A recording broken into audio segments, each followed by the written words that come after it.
You know, tama si Mike. This is not even a silent martial law. It is martial law without declaring it formally. Ang dami nang nakukulong, may mga kaso, and for what? Because they opposed, the actions of the administration. Why? Is that so wrong? Kung ikaw, Presidente, that would be good information for you to fix your country. Because it could be right. It could be good for the country. Bakit ayaw mo ng oposisyon? Bakit ayaw mo na pagsabihan ka kung ano yung nangyayari sa lugar mo? Kasi baka kasama ka talaga sa nakaw. At ano sinabi? Hindi naman tayo magtataka. Lumabas na nga si Martin Romualdez. That was actually an admission that there are anomalies in the preparation of the budget.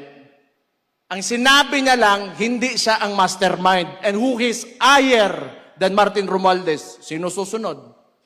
Sino paperman ng budget? Ferdinand Bongbong Marcos Jr. Adik Bangag. Sabi ng kapatid niya,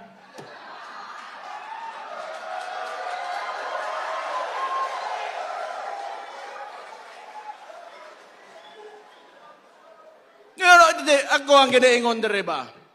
Ako ginaingon gani. Awa, nanaghan ang adik karon. Dumami ang adik. Dito sa Davao, lagi may huli. Sa ibang lugar, wala. Hinahayaan nila. Takot yung mga pulis. Kasi pag hinuli mo adik, magagalit si Bongbong. Kasi adik daw siya, sabi ng kapatid niya. Oh, ano mangyayari ngayon? Yung mga pamilya, sira. Breadwinner, yung tatay. Pag nagsabuyan, wala na, sira ulo, ayaw magtrabaho, bubugbugin yung asawa. Ano mangyayari sa household? Wasak yung pamilya, yung mga bata, saan papunta? Hindi papasok ng paaralan. Yung community, yung mga barangay dyan, apektado. Sino nagbabayad ng buwis? Sila mismo. The driving force of our economy are the communities. Ang kapobrehon ay mong pasagdan na mabuang. Napatay Chief PNP mo ingon lang. Sasabihin niya lang, pampahaba lang ng oras sa trabaho ang putang inang drugs na yan. Tanawa unsa ka bangag ng presidentiya na, and you allow your Chief PNP to say that without reprimanding him.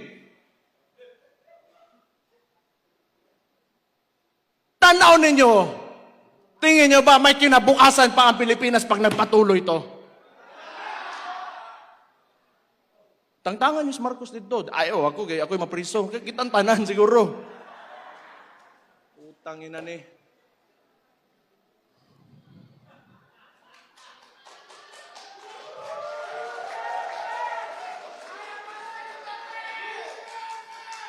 Kini ba? Yun sa impeachment. Balikon lang nako ani mga congressman.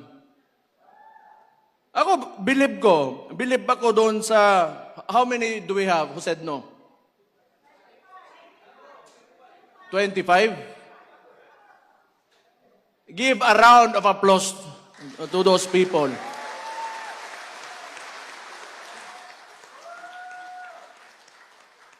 Butang kamo, taga Davao, pangampanya hito ninyo dito sa Manila. Kay tabangi ito ninyo. Itong mga ni Nogyo daning kuhan. Kana na yung mga itlog ng mga congressman. Mutang ina nila. Kaya manag-yes. Huwag nyo na. Ano nga yun? 20 million. 5 million MOOE. 20 million outright cash. 5 million MOOE, then 200 million budget. Si Dimple Mastura nag-no, di ba? Oh. Ha? Abstain. Nasto nga, okay na. Pwede no, pwede yes. 200 million budget. You know, tama si Mike. This is not even a silent martial law. It is martial law without declaring it formally. Ang dami nang nakukulong, may mga kaso, and for what? Because they opposed, the actions of the administration. Why? Is that so wrong? Kung ikaw, Presidente, that would be good information for you to fix your country. Because it could be right. It could be good for the country. Bakit ayaw mo ng oposisyon? Bakit ayaw mo na pagsabihan ka kung ano yung nangyayari sa lugar mo? Kasi baka kasama ka talaga sa nakaw. At ano sinabi? Hindi naman tayo magtataka. Lumabas na nga si Martin Romualdez. That was actually an admission that there are anomalies in the preparation of the budget. Ang sinabi niya lang, hindi siya ang mastermind. And who is higher than Martin Romualdez? Sino susunod? Sino paperman ng budget?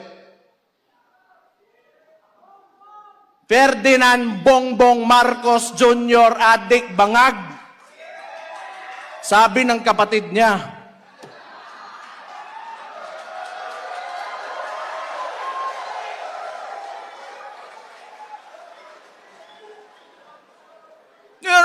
Ako ang ginaingon dire ba? Ako ginaingon gani. Awa, nanaghan ng adik karon. Dumami ang adik. Dito sa Davao, lagi may huli. Sa ibang lugar, wala. Hinahayaan nila. Takot yung mga pulis. Kasi pag hinuli mo adik, magagalit si Bongbong. Kasi adik daw siya, sabi ng kapatid niya. Oh, ano mangyayari ngayon? Yung mga pamilya, sira. Breadwinner, yung tatay. Pag nagsabuyan, wala na, sira ulo, ayaw magtrabaho, bubugbugin yung asawa. Ano mangyayari sa household? Wasak yung pamilya, yung mga bata, saan papunta? Hindi papasok ng paaralan. Yung community, yung mga barangay dyan, apektado. Sino nagbabayad ng buwis? Sila mismo.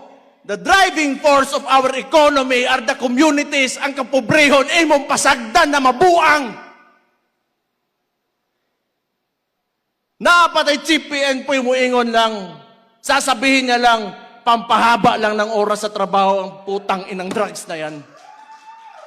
Tanawa unsa kabangag ng presidentiya na, and you allow your Chief PNP to say that without reprimanding him. Tanaw ninyo, tingin nyo ba may kinabukasan pa ang Pilipinas pag nagpatuloy to? Tangtangan niyo si Marcos dito. Ayaw, ako'y mapriso. Kitang tanan siguro. Utang ina ni.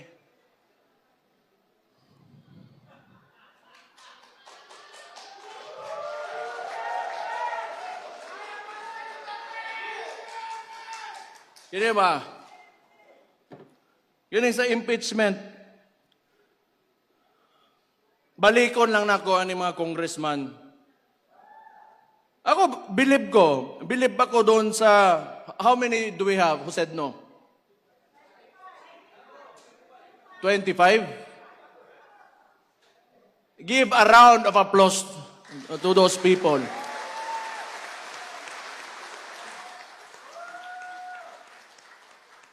Butang yan kamo, taga Davao, pangampanya hito ninyo dito sa Manila. Okay, tabang ito ninyo.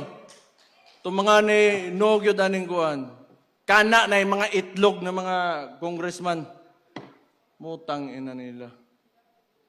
Nga manag-yes. Huwag nyo na. Ano nga yun? 20 million. 5 million MOOE. 20 million outright cash. 5 million MOOE. Then 200 million budget. Si Dimple Mastura nag-no, di ba? Oh. Ha? Abstain. Nasto nga. Okay na. Pwede no, pwede yes. 200 million budget